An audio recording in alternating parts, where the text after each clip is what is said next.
अस्सलामुअलैकुम dear students, मैं आपकी केमिस्ट्री टीचर अंबर फारूक। उम्मीद है आप सब खैरियत से होंगे। हम डिस्कस कर रहे हैं चैप्टर नंबर 12 हाइड्रोकार्बन्स। हाइड्रोकार्बन्स में जो टॉपिक आजकल हम स्टडी कर रहे हैं वो है हमारे पास rules for naming alkanes. Alkanes की नेमिंग के लिए हम रूल्स जो हैं वो डिस्कस कर रहे हैं। तो प्रीवियस 2 लेक्चर्स में भी हमने रूल डिस्कस किए थे, तो 6 रूल्स हमने डिस्कस कर लिए हैं। तो आज हम रिमेनिंग रूल्स जो है वो डिस्कस करेंगे अल्केन की नेमिंग के लिए। पहले जो हमारे पास 6 रूल्स थे जो हमने पिछले 2 लेक्चर्स में डिस्कस किए थे, ज़रा उनको हम जो ब्रीफली डिस्कस कर लेते हैं ताकि आपके माइंड में जो है वो क्या हो जाए, रिवाइज हो जाए। फिर हम जो है वो रिमेनिंग रूल्स डिस्कस करेंगे। ठीक है, तो सबसे पहला रूल था हमारे पास लॉन्गेस्ट चेन। तो सबसे पहले हमने डिस्कस किया था कि हम ऑर्गेनिक कंपाउंड को नेम देने से पहले क्या करेंगे, पहले लॉन्गेस्ट चेन सेलेक्ट करेंगे। ठीक है, लॉन्गेस्ट चेन का मतलब था वो वाली चेन जिसमें maximum number of carbon atoms हों, और वही लॉन्गेस्ट चेन हमारे पास क्या कहलाएगी, पेरेंट चेन कहलाएगी।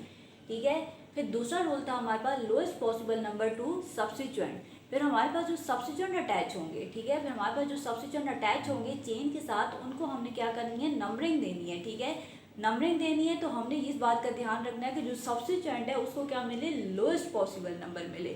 ठीक है, कहने का मतलब ये है कि हमने लॉन्गेस्ट चेन की नंबरिंग उस साइड से करनी है जहाँ से सब्स्टिट्यूएंट को क्या मिले, लोएस्ट नंबर मिले। ठीक है, लोएस्ट पॉसिबल नंबर मिले। फिर थर्ड रूल था हमारे पास parent name derive from number of carbon atoms in longest chain. अब जो लॉन्गेस्ट चेन थी वही हमारे पास क्या होती है, पेरेंट चेन होती है। तो पेरेंट चेन का नेम हम कहाँ से डिराइव करेंगे, नंबर ऑफ कार्बन एटम से। ठीक है, कॉमन सिस्टम में हमने पढ़ा था कि हम कार्बन एटम्स को काउंट करेंगे और उसी हिसाब से प्रीफिक्सेस के साथ उनका नाम हम लिख देते हैं। ठीक है, तो उसी हिसाब से हमारे पास जो पेरेंट नेम आएगा वो लॉन्गेस्ट चेन की बेस पर आएगा। लॉन्गेस्ट चेन में जितने नंबर ऑफ कार्बन एटम होंगे वही हमारे पास जो है वो पेरेंट नेम होगा। फॉर एग्जाम्पल 4 कार्बन है तो पेरेंट चेन का नाम ब्यूटेन होगा, 5 कार्बन है तो पेरेंट चेन का नाम पेंटेन होगा, 7 कार्बन है तो पेरेंट चेन का नाम क्या होगा, हेप्टेन होगा। फिर फोर्थ रूल था हमारे पास parent name is place last and substituent preceded by the number showing its location. ठीक है, पेरेंट नेम को हमने लास्ट में लिखना है और उससे पहले हमने सब्स्टिट्यूएंट नेम लिखना है। ठीक है, पेरेंट नेम को हमने लास्ट में लिखना है और पेरेंट नेम से पहले हमने सब्स्टिट्यूएंट मेंशन करना है कि कौन सा सब्स्टिट्यूएंट अटैच है। For example methyl substituent attach है तो हम लिखेंगे मिथाइल ब्यूटेन। ठीक है, अगर इसी तरह हमारे पास जो है वो हर सब्स्टिट्यूएंट का एक नंबर भी होगा तो हमने जो है वो सब्स्टिट्यूएंट का नंबर भी शो करना है। ठीक है, हमने ये भी बताना है कि सब्स्टिट्यूएंट चेन पे कौन सी लोकेशन पर है, उसकी पोजीशन क्या है। फॉर एग्जांपल अब हमारे पास सब्स्टिट्यूएंट अगर 2 पोजीशन पर है तो हम लिखेंगे 2 मिथाइल ब्यूटेन, और अगर हमारे पास वो 3 पोजीशन पर है तो हम लिखेंगे 3 मिथाइल ब्यूटेन। सही है, और फिर इसके बाद हमारे पास ये था next rule, when more branches give number each. और अगर ब्रांच एक से ज़्यादा है हमारे पास, ठीक है, सब्स्टिट्यूएंट एक से ज़्यादा है, तो हमने हर सब्स्टिट्यूएंट का नंबर जो है वो शो करना है। ठीक है, हमारे पास हमने कहा कि 6 कार्बन वाली चेन है और उसके साथ जो है वो 2 सब्स्टिट्यूएंट अटैच है, एक 2 पर और एक 5 पर। तो हम क्या लिखेंगे, 2,5 डाई मिथाइल हेक्सेन। ठीक है, तो अगर दोनों मिथाइल है तो मिथाइल को हम बार बार नहीं लिखेंगे, सिर्फ उसके साथ क्या लगा देंगे, डाई लगा देंगे। ठीक है, तो हमारे पास नाम क्या बन गया, 2,5 डाई मिथाइल हेक्सेन। सही है, और अगर आपके पास जो लास्ट रूल हमने 6 पढ़ा था उसमें हमने ये पढ़ा था कि 2 branches on same carbon show twice. अगर एक ही कार्बन के ऊपर 2 ब्रांचेज मौजूद हैं तो उस नंबर को हम ट्वाइस लिखेंगे, 2 दफ़ा लिखेंगे। फॉर एग्जाम्पल कार्बन नंबर 2 पर 2 मिथाइल ग्रुप अटैच है तो हम क्या लिखेंगे, 2,2 डाई मिथाइल ब्यूटेन। ठीक है, 2,2 डाई मिथाइल ब्यूटेन। 2 को 2 दफ़ा लिखेंगे, जो 2 ये शो करेगा कि उस 2 के ऊपर 2 मिथाइल ग्रुप अटैच है। तो ये हमारे पास जो है वो 6 रूल्स थे जो पहले हम डिस्कस कर चुके हैं। तो अभी हम नेक्स्ट रूल्स की तरफ जाते हैं। नेक्स्ट रूल हमारे पास आ जाता है, when 2 or more substituents are not identical then they are arranged alphabetically such as ethyl before methyl। अब इस रूल में आपसे ये कहा जा रहा है कि अगर सब्स्टिट्यूएंट जो अटैच है वो आइडेंटिकल नहीं है, ठीक है, इससे पहले तो हमने पढ़ा था आइडेंटिकल अटैच थे, ठीक है, मिथाइल ग्रुप्स अटैच थे, उन्हें तो हमने सिंपल डाई ट्राई करके नेमिंग कर दी थी उनकी। लेकिन अगर आपके पास सब्स्टिट्यूएंट आइडेंटिकल नहीं है, 2 अलग अलग सब्स्टिट्यूएंट अटैच है, जैसे मतलब एक इथाइल अटैच है और एक मिथाइल अटैच है, तो फिर आप किस तरह नंबरिंग करेंगे, फिर हम जो है वो किस तरह अरेंज करेंगे, फिर उनको हम अल्फ़ाबेटिकली अरेंज करेंगे। ठीक है, अल्फ़ाबेटिकली अरेंज करेंगे तो मतलब अगर आपके पास इथाइल और मिथाइल अटैच है तो पहले हम इथाइल लिखेंगे ई से और बाद में हम क्या लिखेंगे, मिथाइल लिखेंगे। ठीक है, जैसे आप इस एग्जांपल में देखें हमारे पास जो है वो 2 तरह के सब्स्टिट्यूएंट अटैच है, एक मिथाइल सब्स्टिट्यूएंट अटैच है और दूसरा इथाइल सब्स्टिट्यूएंट अटैच है। तो उसकी नेमिंग हम कैसे करेंगे, पहले लॉन्गेस्ट चेन देखते हैं हम, 1 2 3 4 5 6। ठीक है, ये हमारे पास क्या आ गई, लॉन्गेस्ट चेन आ गई। अब लॉन्गेस्ट चेन में कितने कार्बन है, 6 कार्बन है। तो पेरेंट नेम क्या बना, हेक्सेन। पेरेंट नेम क्या बन गया, हेक्सेन। अब हमने सब्स्टिट्यूएंट का नाम भी लिखना है और उनकी नंबरिंग भी मेंशन करनी है। ठीक है, तो हमारे पास जो है वो नाम किस तरह आएगा, अब एक इथाइल है और एक मिथाइल है, तो अल्फाबेटिकली लिखेंगे। तो पहले हम किसको मेंशन करेंगे, इथाइल को, और इथाइल की पोजीशन क्या है, 3, तो ये हो जाएगा 3 इथाइल। ठीक है, फिर हम डालेंगे दरमियान में डैश डालेंगे, सही है। अब हम मेंशन करेंगे मिथाइल को, 3 इथाइल, और मिथाइल की पोजीशन क्या है, 4, हम लिखेंगे 4 मिथाइल। ठीक है, हेक्सेन। हमने पहले इथाइल को मेंशन किया और इथाइल का नंबर, फिर हमने डैश डाली बीच में, फिर हमने मिथाइल का नंबर मेंशन किया और मिथाइल का नाम लिखा, और फिर हेक्सेन। तो नाम क्या बन गया, 3 इथाइल 4 मिथाइल हेक्सेन। ठीक है, अल्फाबेटिकली हमने लिखा, तो अल्फाबेटिकली हमारे पास पहले क्या आएगा, इथाइल आएगा, और बाद में हमारे पास क्या आएगा, मिथाइल।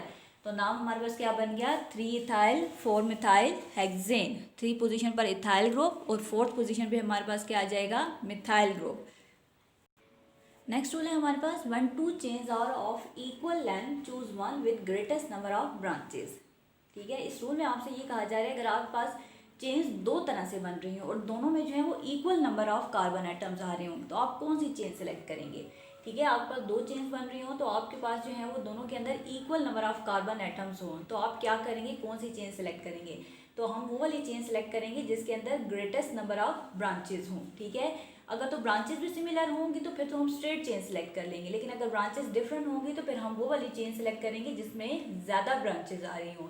फॉर एग्जाम्पल इस कंपाउंड में आप देखें दो तरह की चेन्स बनेगी। ठीक है, मैं आपको दोनों बना के दिखाती हूँ। अब नंबरिंग ज़ाहिर हम चेन की उस तरफ से करेंगे क्योंकि वहाँ से सब्स्टिट्यूएंट को क्या मिल रहा है, लोएस्ट पॉसिबल नंबर। यहाँ से हम शुरू करेंगे तो यहाँ पे जो पहला सब्स्टिट्यूएंट है उसको लोएस्ट पॉसिबल नंबर नहीं मिल रहा। ठीक है, जबकि वहाँ से हम शुरू करेंगे तो वहाँ से सब्स्टिट्यूएंट को लोएस्ट पॉसिबल नंबर मिल रहा है। तो हम वहाँ से नंबरिंग शुरू करेंगे तो हमारे पास नंबरिंग क्या होगी, 1 2 3 4 5 6 7 8। ठीक है, हमने चेन सेलेक्ट कर ली, चेन में कितनी ब्रांचेस बनी, एक ब्रांच ये बन गई। ठीक है, 1 2 3। ठीक है, इस चेन में कितनी ब्रांचेस आई, 3 ब्रांचेस आई। कौन सी, एक ये ब्रांच 1 2 3, एक ये पूरा प्रोपाइल ग्रुप और 2 मिथाइल ग्रुप। ठीक है, एक ये चेन हमारे पास बनी। एक दूसरी तरह की चेन देखते हैं, इसको मिटा के। ठीक है, उसमें हम देखते हैं कि हमारे पास ब्रांचेस कितनी आएंगी। अब हम यहाँ से देखते हैं चेन 1 2 3 4 5 6 7 8। ठीक है, अब हमने यूं चेन सेलेक्ट कर ली है। ठीक है, अब हमारे पास ये वाली चेन आ गई। अब इसमें देखते हैं ब्रांचेस कितनी है। फर्स्ट ब्रांच एक, फिर ये इथाइल ग्रुप की दूसरी ब्रांच 3rd पोजीशन पर, फिर 4th पोजीशन पर तीसरी ब्रांच, और फिर 5th पोजीशन पर चौथी ब्रांच। तो मतलब प्रीवियस चेन में हमारे पास 3 ब्रांचेस बन रही थी, जबकि इसमें 4 ब्रांचेस बन रही हैं। ठीक है, एक कार्बन नंबर 2 पर, एक कार्बन नंबर 3 पर, फिर 4 पर और 5 पर। हम कौन सी चेन सेलेक्ट करेंगे, ये वाली, क्योंकि इसमें क्या आ रही है, मैक्सिमम नंबर ऑफ ब्रांचेज आ रही हैं। अब इसका नाम लिखते हैं हम। तो पेरेंट नेम जो है वो नंबर ऑफ कार्बन एटम्स पर आएगा। हमारे पास कितने कार्बन है, 8, तो इसका पेरेंट नेम हमारे पास आ गया ऑक्टेन। ठीक है, पेरेंट नेम क्या आ गया, ऑक्टेन आ गया हमारे पास। अब हम क्या करेंगे, सब्स्टिट्यूएंट्स मेंशन करेंगे। तो सब्स्टिट्यूएंट हमने कहा था अल्फाबेटिकली लिखेंगे। अब देखते हैं कौन कौन से सब्स्टिट्यूएंट हैं। 2 पर अटैच है मिथाइल ग्रुप, 3 पर अटैच है इथाइल ग्रुप। ठीक है, 3 पे 2 कार्बन है ना, ये और ये। ठीक है, 3 से यहाँ पे चेन तो यहाँ से जा रही है। ठीक है, चेन तो आपके पास यहाँ से इस तरफ आ रही है, और जबकि आपके पास 3 पोजीशन पे जो है वो आगे 2 और कार्बन अटैच है। तो ये कौन सा ग्रुप हुआ, इथाइल ग्रुप। ठीक है, 2 पर मिथाइल, 3 पर इथाइल ग्रुप, 4 पर भी मिथाइल, 5 पर भी इथाइल, मतलब एक इथाइल है और 3 मिथाइल ग्रुप है। तो पहले हम इथाइल ग्रुप का नाम लिखेंगे, और इथाइल ग्रुप की पोजीशन कौन सी है, 3, तो हम लिखेंगे 3 इथाइल। ठीक है, हम क्या लिखेंगे, 3 इथाइल। फिर उसके बाद हम मिथाइल ग्रुप लिखेंगे। मिथाइल ग्रुप कितने हैं, 3, 1 2 3, तीनों का नंबर मेंशन करेंगे। ठीक है, पहला आ गया 2 पे, कॉमा, दूसरा आ गया 4 पे, तीसरा आ गया 5 पे, ठीक है, 2 4 5। और कितने मिथाइल है? 3। तो हम क्या लिखेंगे? ट्राई मिथाइल,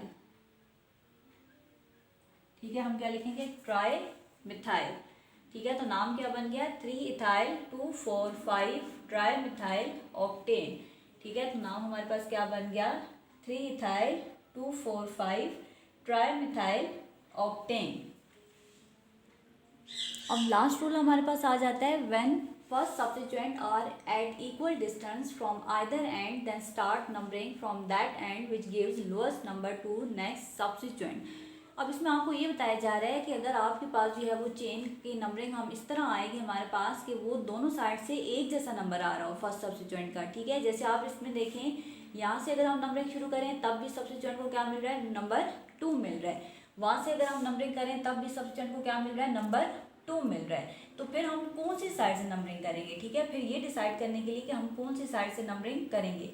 अगर तो इन दोनों सब्स्टिट्यूएंट के अलावा कोई तीसरा सब्स्टिट्यूएंट ना होता, ठीक है, अगर तो इन दोनों के अलावा कोई तीसरा सब्स्टिट्यूएंट ना होता, फिर तो हम नंबरिंग यहाँ से करें या वहाँ से करें उससे कोई फर्क ना पड़ता।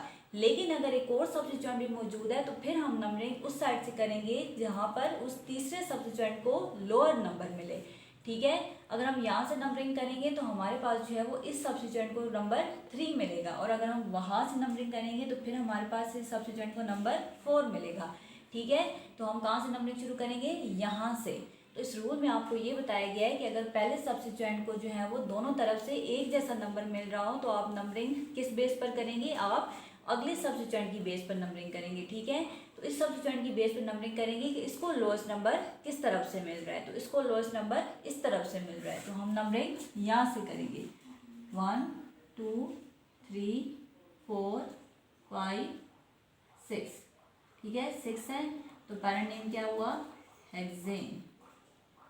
और तीनों क्या है? मिथाइल ग्रुप है, तो तीनों की पोजीशन मेंशन करेंगे 2 3 5 ट्राई मिथाइल, ठीक है, 2 3 5 ट्राई मिथाइल हेक्सेन, ठीक है। अगर पहले सब्स्टिट्यूएंट को दोनों तरफ से एक जैसा नंबर मिल रहा हो तो हम अगले सब्स्टिट्यूएंट को देखेंगे उसको लोएस्ट नंबर कहाँ से मिल रहा है। ये हमारे पास आ गए थे अल्केन्स की नेमिंग के लिए रूल्स। आपने इन रूल्स को जो है वो अच्छी तरह से इनकी प्रैक्टिस करनी है, रिवाइज करनी है, डिफरेंट एग्जांपल्स के साथ जो है वो आपने इनकी प्रैक्टिस करनी है ताकि आपको क्लियर हो जाएं ये सारे रूल्स। और अपनी नोटबुक पर आपने जो है वो रिमेनिंग रूल्स जो है वो मेंशन करने हैं, ठीक है। इसके साथ ही हमारा आज का लेक्चर ख़त्म होता है। नेक्स्ट लेक्चर में फिर मुलाकात होगी। अल्लाह हाफिज़।